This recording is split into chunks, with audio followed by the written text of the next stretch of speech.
Lehovin Daf Pebet Amud Aleph. On va commencer deuxième ligne. Goufa. Alors on va reprendre ce qu'on avait dit. Amar Rabbi Yehoshua ben Levi. Kol makom shem Rabbi Yehuda. Chaque endroit où Rabbi Yehuda dit Matai. Donc il y a une Mishnah. Dans cette Mishnah, il y a ou Tanakama ou Chachamim. Et qui disent un din. Et lui il vient, il dit Matai. Quand est-ce que ce din a lieu? C'est seulement dans tel et tel cas. Mais autrement non. Eh bien, Ubame, ou alors des fois il dit Ubame, vraiment, quand est-ce que ces choses ont été dites? Les Mishnatenu dans une de nos Mishnayot du Shas, et Noé là les Faresh d'Ivrei Chachamim. En fait, il vient pas du tout pour discuter, il vient juste pour expliquer les paroles de Chachamim. Bon, on avait déjà discuté de ça hier, bien. Rabbi Yochanan Amar et Matai, les Faresh, et lui, Rabbi Yochanan dit non. Quand il dit Matai, d'accord, je suis d'accord avec toi que c'est les Faresh, c'est pour expliquer ce qu'il voulait dire. Et c'est normal, parce que tu dis, eux ils ont dit, par exemple, ils ont aussi Assour, alors il dit, Matai, quand est-ce que c'est Assour dans tel et tel cas? Ou Bame la Chalok, mais quand il dit Bame va mourir, quand il dit dans quel cas ces choses ont été dites, il parle de lui-même. Il n'est pas d'accord avec eux, il dit, non, moi je suis pas d'accord avec vous, vous parlez tout le temps, moi je dis seulement dans ce cas-là. Alors la Gemara demande, Ve Matai les Fareshou. Alors d'après tout le monde, et Matai, c'est sûr qu'il n'est pas en marloquette, hein, soit d'après Rabbi Yochanan, soit d'après Rabbi Yehoshua ben Levi. Et la Gemara, elle a un problème avec ça. Pourquoi? Les Matai, les Fareshou, Ve'atnan. Et pourtant, on va avoir une Mishnah que ça va être une discussion, ça va pas être une explication. Ça va pas être qui va éclairer les Chachamim, mais au contraire, il va pas être d'accord avec les Chachamim. Alors, une petite introduction. Il y a une notion de Asmarta. Asmarta, ça veut dire je compte sur quelque chose, et finalement, c'est pas exactement ce que je pensais. Ça se passe pas comme je pensais. Est-ce qu'on peut dire à ce moment-là que, eh bien, la personne qui va gagner de ce que moi j'ai perdu, on va prendre un exemple très simple. Je joue à un jeu de hasard avec quelqu'un. Donc moi, si je joue, c'est que je pense que je vais gagner. En tout cas, j'ai beaucoup de chances de gagner. Et je perds. Est-ce que lui, il a le droit de prendre cet argent ou alors c'est un voleur? Alors, si on dit que Asmarta Kanya, ça veut dire quoi? Ça veut dire que moi, je pensais que j'allais gagner, j'ai espéré gagner, eh bien, tant pis. Maintenant, je n'ai pas gagné, ben tant pis. Et tu peux prendre cet argent. Ou alors tu dis Asmarta Lokanya. Tu dis non. Moi, comme je pensais gagner, maintenant j'ai pas gagné, tu peux pas prendre cet argent. Et donc, tu n'as pas le droit de prendre cet argent que tu vas gagner au jeu de hasard. Bon, après, il y a d'autres raisons pour lesquelles on va voir tout de suite, il ne faut pas jouer au jeu de hasard. Voilà. Ve'eluhen hapsulim. Et voici ceux qui sont psulim, c'est-à-dire qu'ils ne peuvent pas témoigner. Ils sont interdits de témoignage, on leur fait pas confiance, parce qu'ils se conduisent mal. Alors, si c'est des voleurs, ça mina Torah déjà. La Torah dit qu'un voleur ne peut pas lui faire confiance. Un Mesachek Bekouvia, celui qui joue au dé. Donc il lance des dés, et voilà, et celui qui aura plus, ou alors des jeux de hasard. Alors quel est le problème de ce Mesachek Bekouvia? C'est que moi, j'espère que je vais gagner. Et finalement, j'ai perdu. Donc, puisque lui, il me prend cet argent, alors si on dit Asmarta Lokanya, c'est-à-dire que tu n'as pas acquis. Si tu n'as pas acquis, donc tu es un voleur. Si tu es un voleur, tu ne peux pas témoigner. Malvé Beribit, quelqu'un qui prête avec du ribit.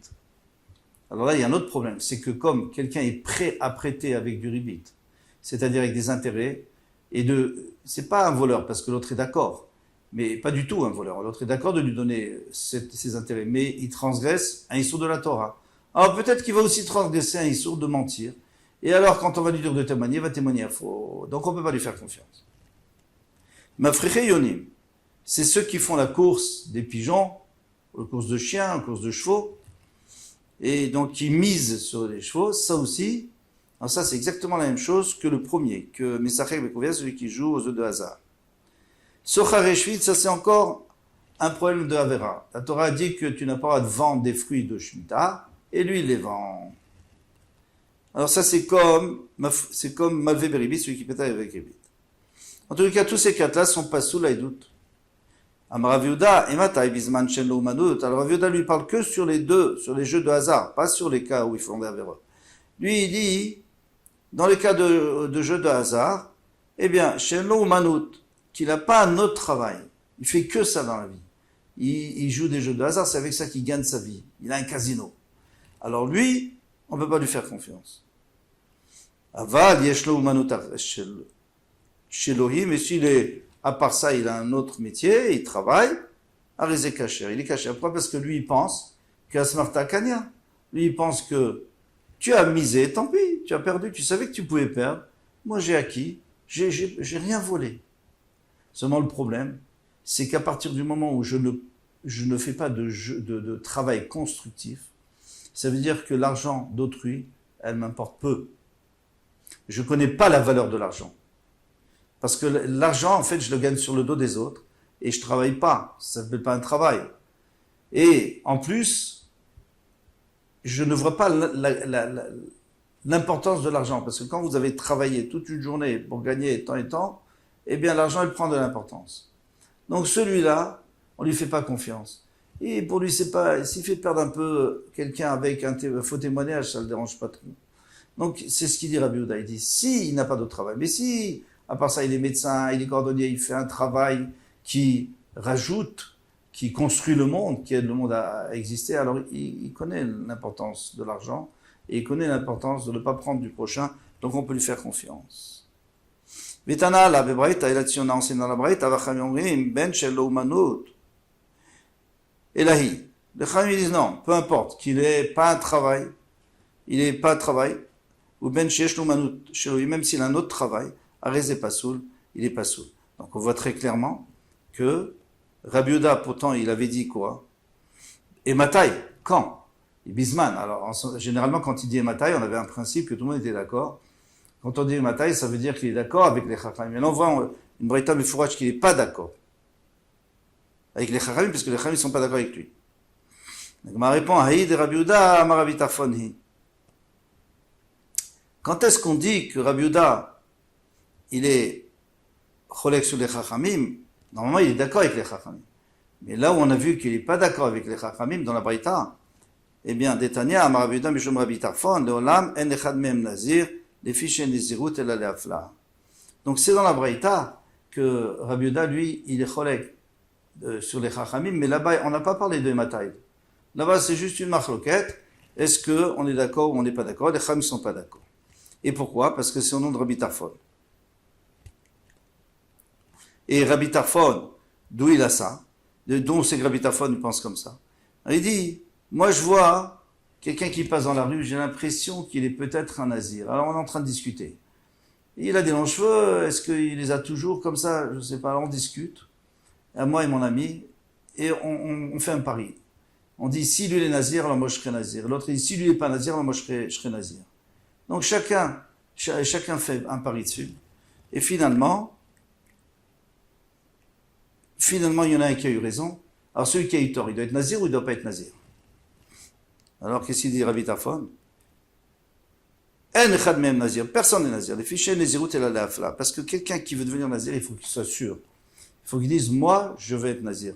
Là, tu n'as pas dit que tu voulais. C'était à Smarta. Tu as dit, ah non, Bistama, j'ai raison, donc je ne serai pas nazir. Donc c'est exactement comme notre cas, nous, de Messachek Bekoubia. Tu as l'impression que tu vas gagner et finalement tu as perdu. Alma qui vend des messab kalé, inazir, il en nazirou, non mais shabid nafshe. Donc qu'est-ce qu'on apprend ici? Qu'à partir du moment où lui, il est en safek, donc il se soumet pas, donc il devient pas nazir, il s'engage pas. La même chose pour Messachek Bekouvia.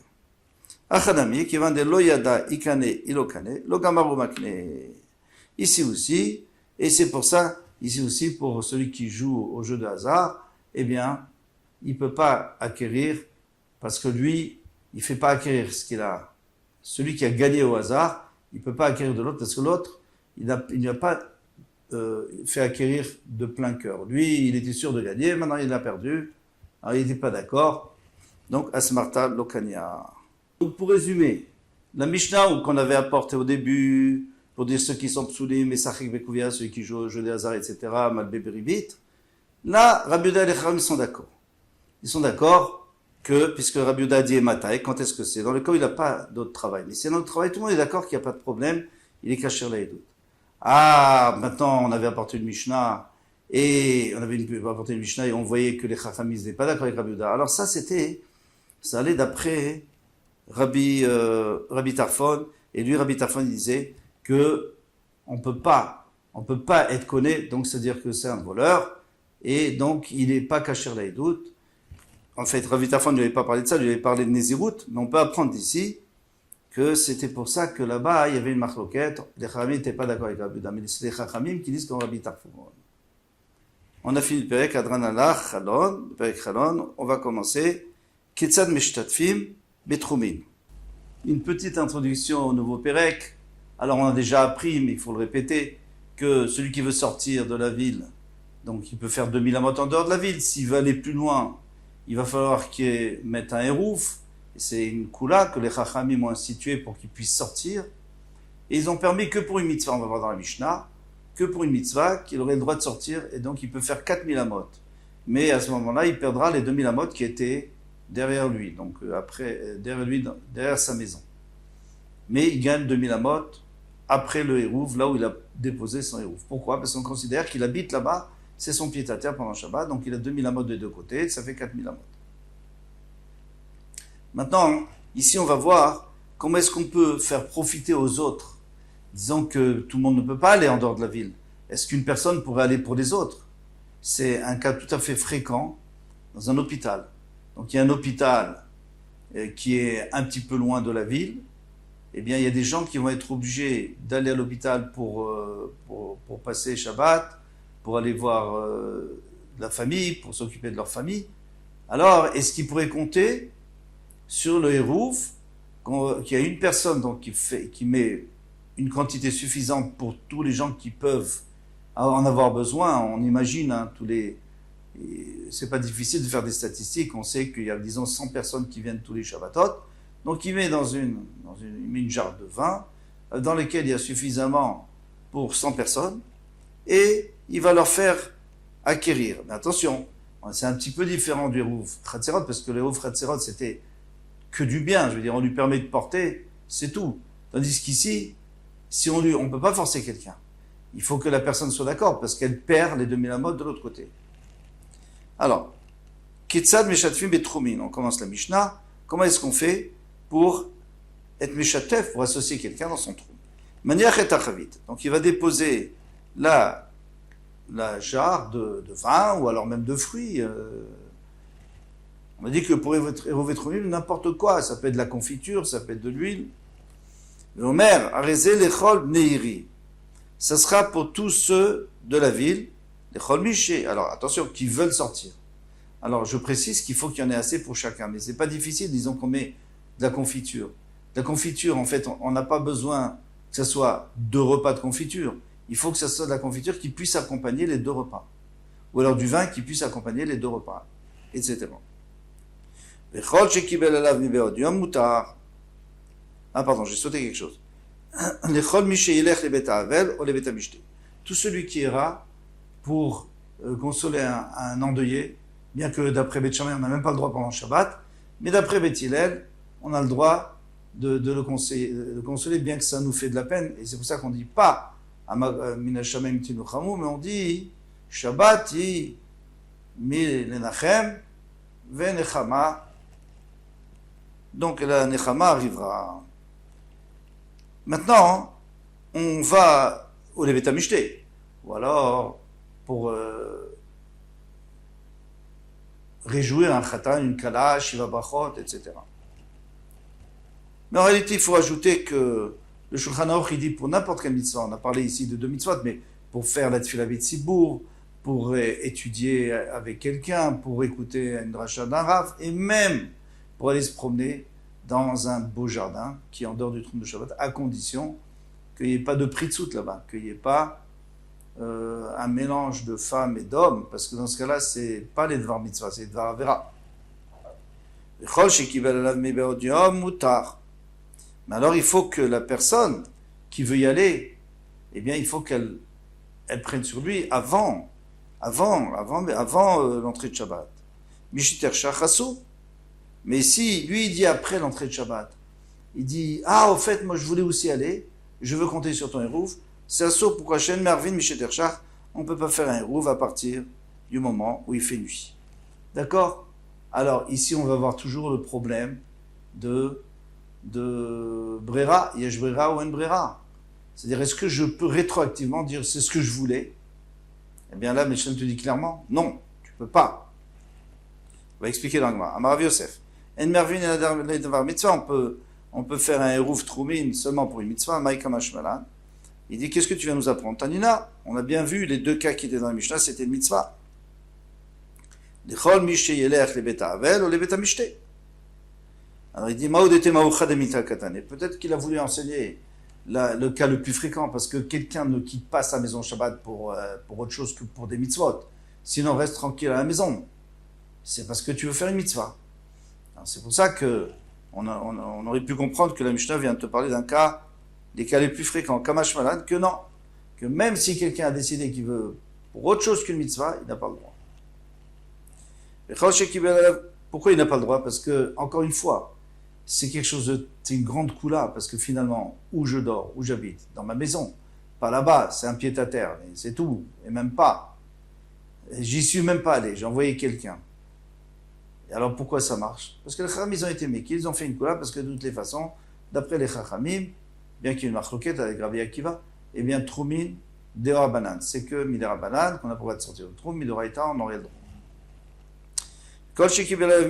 Maintenant, celui qui a pris sur lui Mibéodium, Shmat Mina En Brera. Donc tu peux dire d'ici que En Brera. Il n'y a pas Brera, il n'y a pas de rétroactif là-dessus. Sinon, pourquoi tu dis qu'il faut que moi je pense déjà, moi je veux sortir et toi tu as mis un héros, il faut que je pense déjà avant Shabbat. Mais non, je peux penser après, et puis rétroactivement je peux dire Yesh Brera, c'est-à-dire c'est ce que je voulais, tu vois bien que c'est ce que je voulais, puisque maintenant je te le dis. Yesh Brera, Tigde Milta Lema Fread. Et si vraiment il y avait Brera, alors on aurait pu rétroactivement dévoiler que ça me convenait, même déjà avant Shabbat, ça me convenait. Amaravashi, Odiou, Velodiou, Ktane. Non, on n'est pas en train de dire que toi tu es obligé de dire avant Shabbat que tu veux. On n'est pas obligé de dire avant Shabbat qu'on veut. On peut dire après, même si tu y es, parce qu'il y a Yesh Brera, si tu y es Brera, tu peux dire après. Mais le problème c'est qu'il t'a même pas fait savoir avant. Il doit au moins te faire savoir avant qu'il a mis pour celui qui veut. Mais s'il ne fait pas savoir avant, alors moi je pense même pas à ça. Je n'ai même pas d'avamina, je n'ai même pas d'imagination que je pourrais sortir de la ville. Donc c'est pour ça qu'il doit me dire avant Shabbat. Après, bon d'accord, je ne suis pas obligé de dire je suis d'accord, je peux rétroactivement dire après Shabbat, après l'entrée de Shabbat, tiens, finalement je voulais quand même sortir. Amaravashi odiou velodiou katane, pardon. Amaravasi, katan ben shesh yotse beovimo. Il parle d'autre chose. Amaravasi dit qu'un enfant, jusqu'à 6 ans, il peut aller sur le rouf de sa mère. Donc sa mère a décidé qu'elle va mettre un rouf à 2000 amot de sa ville. Il faut toujours mettre dans les 2000 amot, parce que si on met après les 2000 amot, c'est fini, ça sert à rien. Pourquoi? Parce qu'à l'entrée de Shabbat, je ne peux pas dire c'est mon pied à terre, parce que tu ne peux même pas y aller. Donc il faut que ça soit juste à la fin des 2000 amot. Alors maintenant, elle a mis un rouf, elle n'a pas mis pour son fils, elle a le droit de prendre son fils avec. Disons que le fils, on n'a pas le droit de faire. Vous allez dire, oui, mais le fils, de toute façon, il n'est pas bar mitzvah. Il n'a pas de mitzvah. Si, parce que d'abord, il y a chinour, et il y a l'obligation d'éduquer. Et puis, je ne peux pas dire à un enfant de faire une avéra. Et je ne peux pas non plus le prendre par la main et le faire. Ça, c'est sûr que je ne peux pas le prendre et faire une avéra. Alors, qu'est-ce qu'elle fait, la mère? Elle fait que pour elle. Et son fils, eh bien, il est avec elle. Pourquoi? Parce qu'il est inséparable. Son fils, il ne peut pas se séparer, il est trop petit. Jusqu'à qu'il ait 6 ans révolus, eh bien, il compte sur sa mère. Et il est dans le même érouf, tu n'as pas besoin de rajouter pour lui. Amaravasi, Katan ben Shesh Yotse Beruvimo, Métivé, mais là-dessus on a une question. Katan, Shetzach Limo, Yotse Beruvimo. C'est seulement un enfant qui a besoin de sa mère. Et Shetzach Limo, s'il n'a pas besoin de sa mère, il Yotse Beruvimo. Il ne peut pas être Yotse, il ne peut pas être acquitté avec l'érouf de sa mère. Maintenant, Nami Gabe Souka, on a vu exactement la même chose à propos de la Souka. Pour l'instant, on n'a pas compris la question encore. Kia Gavna, la même chose. Katan, Shetzach Limo, Chayabe Souka. Un enfant qui n'a pas besoin de sa mère, il peut se débrouiller tout seul. Il va dans la souka, parce que sa mère, elle n'est pas obligée d'aller dans la souka. Mais si il est trop petit, et il a besoin de sa mère, alors il va pas là, il n'est pas chayav de la souka, parce que comment il va faire? Il va aller tout seul, il va pleurer. La vinanba, et c'est là où maintenant on va avoir une question. Qu'est-ce qu'on appelle un enfant qui n'a plus besoin de sa mère, au Beth Amikdash de Rav Yanai, ils ont dit, Kol shenifne venimo mekanachat. Tout celui qui va faire ses grands besoins et qui n'a pas besoin, mekanachato, il n'a pas besoin que sa mère vienne le nettoyer. Ça veut dire qu'il se débrouille tout seul, il est indépendant. Rabbi Shimon ben Lakish Omer Kol Sheniur Mishnatut, celui qui se lève et qui se réveille, il est en train de dormir, il se réveille, Veno Koreima, et il dit pas maman. Donc c'est-à-dire qu'il est grand. Alors, Ima, Salkatar, tu crois vraiment? Mais il y a des enfants de plus que 6 ans ou de 7 ans, même de 10 ans, et ils ont eu un cauchemar, ils disent maman. Alors, il dit Gdolim, Namikaro, bien sûr, ça c'est la suite de la question. Les grands aussi, ils appellent leur mère. Et là, Ima Kol Sheniur Mishnato, Veno Kore Ima Ima. Tout celui qui se réveille, et il dit pas maman, maman, maman, jusqu'à ce qu'elle vienne. Alors si il est grand, eh bien il dit une fois, il voit qu'elle dort et il s'arrête. Mais s'il est petit, il va l'appeler jusqu'à ce qu'elle vienne. Et Kama, combien c'est? Kivar Arba, Kivar Chamesh. Un enfant qui a 4 ou 5 ans, ça dépend. Ça dépend de la maturité de l'enfant. Il y en a à partir de 4 ans, ils sont déjà Chayav Besouka et ils peuvent plus faire ouf sur le dos de leur mère. Et il y en a que c'est 5 ans, mais 6 ans on n'a pas vu. Donc on a une couchia sur notre Mishnah qui nous a dit jusqu'à 6 ans. Ça c'est un gros problème avec notre Mishnah qu'on devra répondre demain parce que c'est un peu long. Donc je vous laisse à demain Bezrat Hashem Koto.